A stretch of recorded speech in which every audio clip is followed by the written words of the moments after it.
అంతర్జాతీయ రాజకీయాలు చాలా వేగంగా మారుతున్నాయి. ముఖ్యంగా చైనా భారతదేశం మధ్య ఉన్నటువంటి సమస్యలు ఏవైతే ఉన్నాయో అవి వ్యూహాత్మకంగా మార్పులు చెందుతున్నాయి. వాటిపై ఇప్పుడు ఇరు దేశాల అధికారులు కూడా వ్యూహాత్మకంగా చర్చలు జరుపుతూ దీన్ని సున్నితంగా పరిష్కరించే దిశగా అయితే పావులు కదుపుతున్నట్లు తెలుస్తుంది. ఎందుకంటే ఈ యొక్క విషయాల గురించి మాట్లాడడానికి ఇప్పటికే భారత్ నుంచి మన విదేశాంగ మంత్రి జైశంకర్ గారు వెళ్ళారు.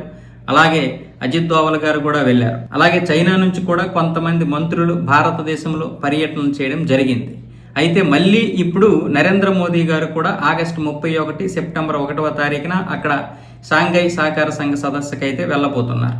ఇప్పుడు మళ్ళీ అక్కడి నుంచి ఆ దేశ విదేశాంగ మంత్రి వాంగ్ యీ అయితే ఈ నెల అంటే ఆగస్టు 18, 19, 20వ తారీఖుల్లో అయితే భారత్లో పర్యటించనున్నారు. ఈ పర్యటనలో ముఖ్యంగా భారత సరిహద్దుల గురించి, అలాగే వ్యూహాత్మక సంబంధాల గురించి, వాణిజ్యాల గురించి ఆయన అయితే మాట్లాడనున్నారు. ఇక్కడ జైశంకర్ గారితో, అజిత్ దోవల్ గారితో, రక్షణ మంత్రి రాజ్నాథ్ సింగ్ గారితో పాటు మరికొంతమంది మంత్రులతో కూడా ఇక్కడ భేటీ అయ్యే అవకాశాలు అయితే కనిపిస్తున్నాయి. ఇప్పటికే మన పిఎం అయితే ఒక ప్రకటన విడుదల చేసింది. ఈ నెల 18 నుంచి 20వ తారీఖు వరకు చైనా విదేశాంగ మంత్రి వాంగ్ యీ ఇక్కడ పర్యటించనున్నారు అని.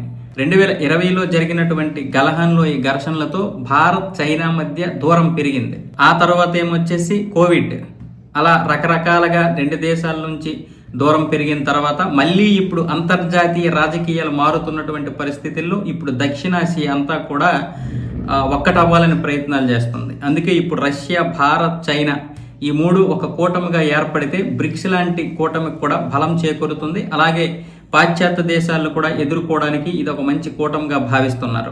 అందుకే ఇరు దేశాలు కూడా లద్దాఖ్ ప్రాంతంలో బలగాల ఉపసంహరణ, అలాగే మానస సరోవర యాత్ర పునఃప్రారంభం, అలాగే నేరుగా చైనాకి భారత్కి విమాన సర్వీసులు కూడా ఇప్పుడు ప్రారంభమయ్యాయి. కాబట్టి ఈ యొక్క చర్చలు ఏవైతే జరుగుతున్నాయి, సరిహద్దు చర్చలు, ముఖ్యంగా మెక్మోహన్ రేఖ సరిహద్దులు సమస్యలు తీరాలి. అలాగే అక్సై చిన్ విషయంలో కూడా కొంచెం చైనా తలొగ్గాలి. అయితే అక్సై చిన్ గురించి ఇప్పుడు భారత్ మాట్లాడుతుందా లేదో తెలియదు, కానీ అక్సై చిన్ మాత్రం మనదే, అది ఎప్పటికీ మనదే. అలాగే ఈ సరిహద్దు రాష్ట్రాలు అంటే ముఖ్యంగా అరుణాచల్ ప్రదేశ్లో కొంత భాగం అయితే చైనా నాది అని అంటుంది కదా, దాని గురించి కూడా ఇప్పుడు చర్చలు అయితే జరగబోతున్నాయి. కాబట్టి ఇది ఏదైనా సరే శుభ పరిణామమే. ఒకవేళ ఈ సమస్యలు కనుక పరిష్కారం అయితే ఇక అమెరికా ఖచ్చితంగా ఊహించుకుంటుంది, ఖచ్చితంగా భారత్, చైనా ఇవి ఒకటైపోవడానికి ప్రణాళికలు రచించుకుంటున్నాయి. ఏదైతే వీరిద్దరి మధ్య దూరం ఉందో ఈ సరిహద్దు సమస్యలు, అవి గనక కుదరకపోతే బాగుంటుంది. దాని గురించి